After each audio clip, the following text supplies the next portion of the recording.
او دا مقصد دی چې دا کمزور خلک د خپل کور مالکان شي. حاجي صاحب دا سوچ تاسو څنګه وکړو؟ دا سوچ زما بس دا د الله تر طرفه په ما یو احسانات دي.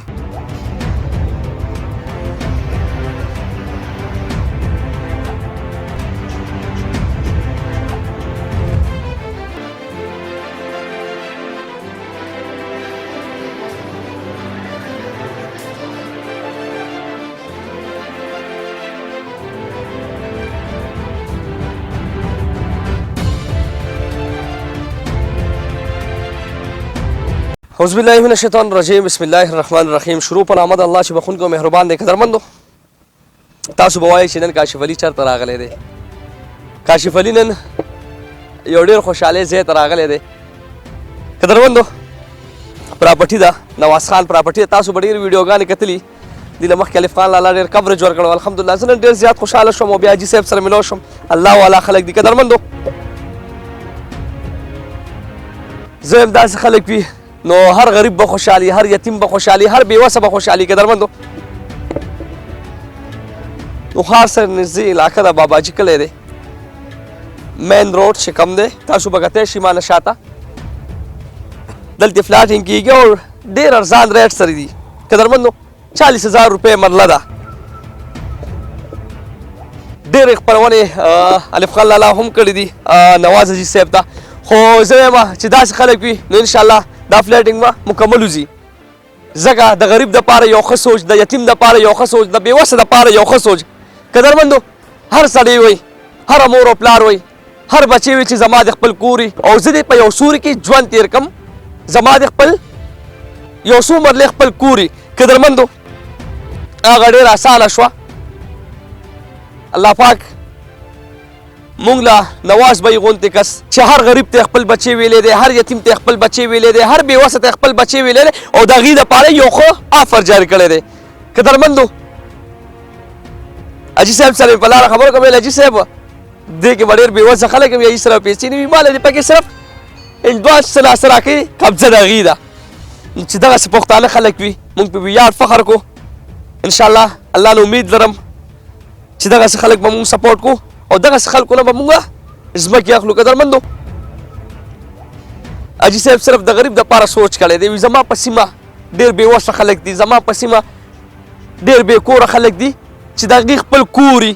قدرمندو هره مور او پلار، هر بچی همدا ارمان لري چې زما د خپل کور وي. ډېر بې کوره خلک دي چې هغې ارمان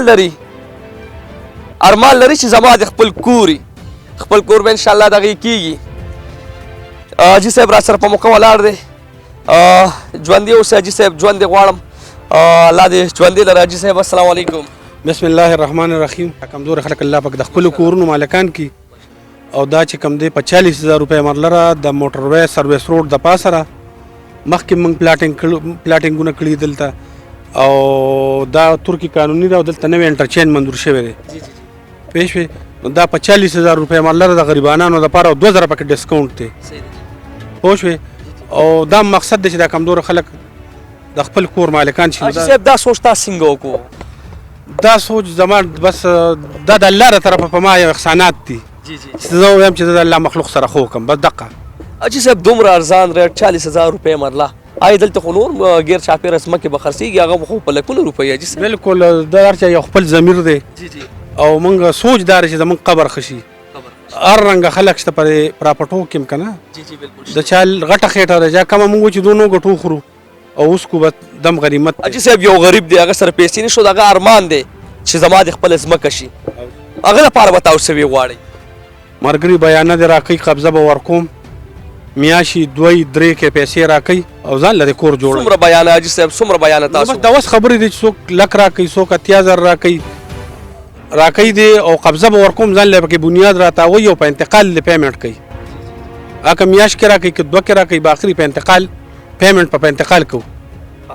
حاجي صاحب راځي دي بیانه دې ورکوي ځمکه د هغې حواله هغې دې پکې خپله ابادي سټارټ شروع کړي چې دې مطمئن شي نو بیا په انتقال ماته پیمنټ وکړي. ماشاءالله حاجي صاحب ډېر ښه سوچ. وروره ستړی مه شې، څنګه یې ښې؟ مننه، ډېره مهرباني جي. اټې څه به وی غواړې؟ بس بالکل همدغسې ده حاجي صاحب چې څنګه ووي زمونږ همدغه سوچ دی او دا زمونږ مشر دی او زمونږ په دا باندې امینه ده بس د غریبانو لپاره دا موږ یو سوچ کړی چې خدای پاک د هغې د خپل کورونو مالکان کړي. څومره ځمکې مو تر اوسه پورې خرڅې کړي رور جانه؟ ډېرې زیاتې مو خرڅې کړي. دا مخامخ که تاسو ګورئ دا 32-33 جریب چې دی دا مونږ خرڅ کړی دی. تر کالونۍ سره دا ټول پلاټینګ چې شوی دی دا ټول مونږ خرڅ کړی دی. نواز حاجي صاحب په نوم شایان نواز او د نواز پراپرټي ټوله خرڅ. کسټمر خوشحاله دي؟ بالکل ټول اوس شکر الحمدلله اوسه پورې چا کمپلینټ نه دی راغلی. ماشاءالله ټول خوشحاله دي. جی حاجي صاحب ابوبکر صدیق دا جی حضرت ابوبکر صدیق قانوني ده. موږ د صحابه کرامو غلامان یو او ان شاء الله چې زه څومره کار کوم باقي به د صحابه کرامو په نوم وي. الله دې ژوندی لره. مسجد یو قانوني ښه ان شاء الله. الله دې ژوندی لره. حاجي صاحب قدرمن شي خوشحاله اوسه. قدرمندو حاجي صاحب یو ښه سوچ ځکه زه وایم چې د هر پراپرټۍ والا او د هر مشر دا سوچ وي نو زما به هر غریب هر یتیم هر بېوسه خوشحالي. خو نن سبا ډېر کم خلک دي چې هغه د حاجي نواز په شکل کې دي. قدرمندو راځئ لسې شلي زري حاجي صاحب لا ورکوي او تاسو دلته خپل کور سټارټوئ. قدرمندو نواز صاحب چې کومه خبره وکړه چې دا د غریب دپاره ده دا د یتیم دپاره دی باقي دا په سکرین باندې چې دا کومې نمبرې چلیږي دا د نواز حاجي صاحب پراپرټۍ چې کوم مشران دي د هغې نمبرې دي. قدرمندو تاسو راتلی شئ ډایرکټ په ډایرکټ رابطه ساتلی شئ نواز حاجي صاحب سره رابطه ساتلی شئ ځکه یو ښه سوچ یې کړی دی او بیا د غریب دپاره یو ښه آفر دی. راتلی شئ قدرمندو یو مین ځای یو ښایسته ځای تاسو کتلی شئ شاته ورسره روډ هم راغلی دی مین روډ. حاجي صاحب کوم مسجد دی پکې؟ حضرت ابوبکر صدیق صاحب مسجد هم دی پکې او حضرت ابوبکر صدیق صاحب قانوني هم ده ان شاء الله. دې پسې عمر فاروق صاحب لومبی سټپ د مسجد نه اخیستی دی او چې لومبی سټپ د مسجد نه دی. دویمه قانوني به د عمر فاروق صاحب وي. درېیمه به د حضرت عثمان صاحب وي. څلورمه به ان شاء الله د علي صاحب وي او د ټولو صحابه کرامو په نوم به ان شاء الله ټولې قانوني زه جوړوم. ماشاءالله حاجي صاحب ژوندي اوسئ. ارزان ریټ دی ښه ریټ دی. کم بې کوره خلک کم غریبانان خلک دي راتلی شي حاجي صاحب سره ډایرکټ په ډایرکټ په دغه نمبر رابطه ساتلی شي او قبضه ځان دپاره کولی شي. ډېره ډېره مننه خپل کیمرمین وسیم جان سره په الله م سپارم. الله م لره والسلام.